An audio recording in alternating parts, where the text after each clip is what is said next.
नमस्ते।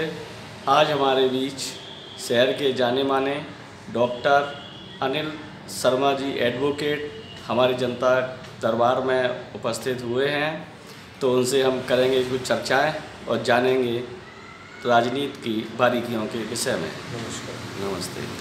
तो ये बताएं शर्मा जी कि पहले आप भाजपा के युवा मोर्चा से जुड़े रहे, बहुत समय तक आप एक्टिव रहे, बहुत बड़े बड़े मंच पे भी आपको देखा गया, आपने अपने विचार भी व्यक्त किए। फिर अचानक से ऐसा क्या हो गया जो आप भाजपा के कहीं कार्यालय या कार्यक्रम या उनमें कम दिखाई नहीं दिए, इस तरीके से उसका एक विशेष कारण ये रहा कि मैं भारतीय जनता पार्टी में शुरू से जुड़ा था और संघ का स्वयंसेवक रहा हूँ। और 81 में मैंने प्रथम वर्ष OTC किया था नागपुर से। वहाँ हम लोग 15-20 दिन रहे थे, संघ की सारी पद्धति सीख के आए थे। उसके बाद भारतीय जनता पार्टी और युवा मोर्चे में जिला पदाधिकारी भी रहा। लेकिन उसके बाद क्या हुआ कि अचानक हमारे छोटे भाई हैं सुनील शर्मा, जिन्होंने ग्वालियर विधानसभा से चुनाव भी लड़ा कांग्रेस से। तो अब सिंधिया जी का कहना कभी कभी ये था कि घर में 2 पार्टी नहीं होनी चाहिए, एक पार्टी होनी चाहिए, कांग्रेस पार्टी होनी चाहिए। फिर मैंने मन में सोचा कि हमारे भाई हमसे बहुत ज़्यादा तेज है राजनीति में, तो उन्हें क्यों ना आगे बढ़ने दिया जाए। और जब तक हम नोवा घी में जनरल मैनेजर बन गए थे तो हमारा ट्रैक बदल गया। हमने उस समय MBA किया था 92 में, उस समय MBA की वैल्यू थी। तो उसमें फिर हम जॉब में निकल गए और छोटे भैया बहुत तेज़ी से राजनीति में आगे निकल गए, तो फिर हम पीछे रह गए। उन्होंने एक राजनीति का मुकाम भी हासिल कर लिया। कांग्रेस और BJP से विधानसभा टिकट मिलना बहुत मुश्किल होता है। तो टिकट मिलने के बाद भी दूसरी बार आप लगभग 85,000 वोट ले आते हो, तो एक जनता का झुकाव, जनता का प्रेम तो उनके प्रति देखा जाता है, वो देखने को मिला, उसी में संतुष्टि हो गई। नहीं, बहुत से चंबल संभाग में ऐसे नेता भी हैं जिनका नाम नहीं लेना चाह रहे कि 2 भाई हैं, दोनों अलग अलग पार्टी में, एक भाजपा में एक कांग्रेस में। तो कहीं ऐसा तो नहीं था कि आप विधानसभा की या किसी तैयारी में लगे थे? नहीं, उस समय तो ऐसा नहीं था। सुनील भैया जब MLB कॉलेज में चुनाव जीते थे 81 में की बात है, लगभग 81-82 की, तो राजनीतिक क्षेत्र में सक्रिय थे और हम अपना काम करते थे। लेकिन जब जैसे ही लगा कि ये बहुत ज़्यादा आगे बढ़ रहे हैं, सिंधिया जी बहुत नज़दीक पहुंच रहे हैं और ग्वालियर विधानसभा में इनके कहीं दावेदारी कांग्रेस से बन रही थी उस समय, तो हमने लगा हम बीच में रास्ते का रोड़ा क्यों बने ज़बरदस्ती में। फिर चुनाव की जब टिकट मिली तो एक तरह से हमारा भरत जैसा भाई है, तो मेरे जैसे भाई को तो प्रचार करना भी चाहिए और करना पड़ा और करना भी चाहिए कुल मिला के। हाँ, ये बात तो सही है, भाई भाई में प्रेम जरूर बना रहना चाहिए। और इस वजह से आपने त्याग किया, इसके लिए आपको बहुत बहुत शुभकामनाएं।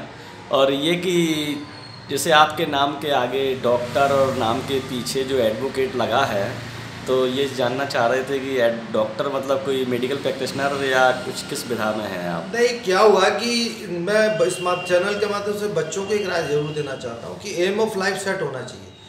हमने जब 83 में BSc किया था तो हमारे पिताजी कंपनी सेक्रेटरी थे, JC मिल में जेल शूटिंग बहुत अच्छी चलती थी, बिरला जी की कंपनी थी। उन्होंने कहा ठीक है, कल से तुम फैक्ट्री आए हो, हम काम पे लग गए।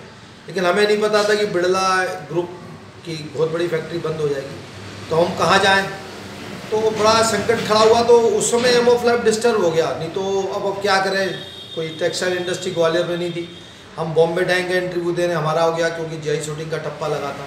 अलवर गए मॉडर्न शूटिंग में, हमारा वहाँ भी इंटरव्यू हुआ, वहाँ हम सेलेक्ट हो गए। फिर हमारे छोटे भाई सुनील शर्मा जी ने कहा भैया घर अभी बड़ा कमज़ोर है, आप और पिताजी कमाने वाले हो, तो क्यों ना आप MBA कर लो।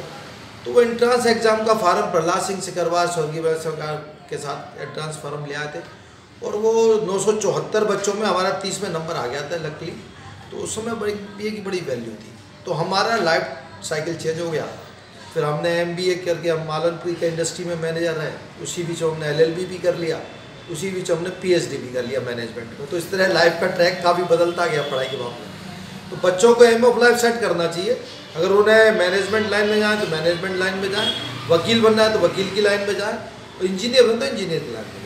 तो एक aim of life should be set in their life to every student. अरे जैसे पहले आपने बताया कि नोवा में थे, फिर अभी ये भी है कि आप बहुत समय से शिक्षा के क्षेत्र में भी कॉलेज में अपनी सेवाएं दे रहे हैं डायरेक्टर के रूप में, तो ये कैसे हुआ? पीछे कारण ये रहा कि हम नई दुनिया अखबार में प्रशासन अधिकारी थे, तो उस समय हमारी 55 साल की उम्र हो गई थी। तो बार बार एक मेल आता था, you are become a senior person to sit in Indore and to see all HR activities including Madhya Pradesh and Chhattisgarh, so you shift Gwalior to Indore. और हम ग्वालियर छोड़ना चाहते नहीं थे।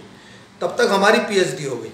जैसे हमारी फ़ोटो छपी PhD होने के बाद सन 2011 में, तो मैं विक्रांत जैन कॉलेज नया नया खुला था, तो उसमें बोले आप हमारे यहाँ डायरेक्टर बन जाओ। उसमें कुछ नॉर्म्स हैं, उसके हिसाब से हम उनके डायरेक्टर बन गए। फिर हमारी कॉलेजों में अच्छा, फिर हम आज की तारीख में 65 साल के हैं, तो इंडस्ट्री में वैसे भी रिटायर हो जाते हैं 60 साल के। तो अब जितना आपकी वॉइस चलती रहे, जितने इंटेलिजेंस रहे, आप कॉलेजों में काम करते रहे 70-75 साल तक, तो इसलिए हमने फिर शिक्षा के क्षेत्र में आ गए। इंडस्ट्री में रिटायर हो जाते हैं अभी तक। बस एक लास्ट सवाल और आपसे है। आपका बहुत समय लिया और आपने बहुत समय दिया भी और आपने जवाब भी दिए। बस एक ये कि जिस तरीके से ये धर्म और राजनीति को आप कैसे देखते हैं, क्या विचार हैं आपके धर्म और राजनीति के? देखो, राजनीति में धर्म होना चाहिए, धर्म आधारित राजनीति होनी चाहिए, और लेकिन धर्म के नाम पे पाखंड नहीं होना चाहिए। मैं किसी नेता का नाम नहीं लेना चाहता। ये कुछ दिनों से कोई पार्टी का नाम भी लेना चाहते कि लोग समझ रहे हैं कि कुछ लोग एक विशेष पार्टी के लोग उसको इवेंट बना रहे हैं। तो इवेंट नहीं बनना चाहिए। देश के अंदर अगर विचारधारा, संविधान हमारा कहता है कि हमारे देश में सब तरह के धर्म रहते हैं। जवाहरलाल नेहरू का निक्सन ने 2 घंटे इंतजार किया था कि ऐसा कौन से देश का प्राइम मिनिस्टर आ रहा है जिसके देश में हिंदू, मुस्लिम, सिख, ईसाई सारे लोग बड़े प्रेम से रहते हैं। तो हमारी जो विचारधारा वसुधैव कुटुंबकम की है। अब धर्म के नाम पर किसी विशेष धर्म को लगातार अगर गाली दी जाएगी और किसी भी स्थिति विस्फोटक हो गई देश के अंदर, तो निश्चित रूप से बहुत बड़ा नुकसान होगा भारत के अंदर। तो राजनीति को धर्म से जोड़कर पाखंड के माध्यम से अगर कोई कुछ गलत काम करता है, किसी धर्म के प्रति दुर्भावना पैदा करता है, तो निश्चित रूप से राष्ट्र के लिए बड़ी खतरनाक स्थिति हो जाएगी।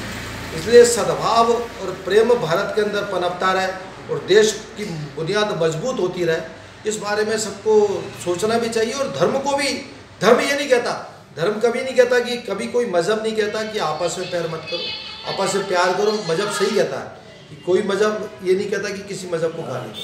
तो मज़हब हमें सिखाता है आपस में प्यार करना। तो इसी के आधार पर अगर चलता रहा तो भारत निश्चित रूप से मजबूत होता जाएगा। अब हमारे स्टूडियो में आए, इसके लिए आपका बहुत बहुत धन्यवाद। ये थे आदरणीय डॉक्टर अनिल शर्मा एडवोकेट जी। फिर मिलेंगे जनता दरबार में अगले व्यक्तित्व के साथ। तब तक के लिए नमस्ते।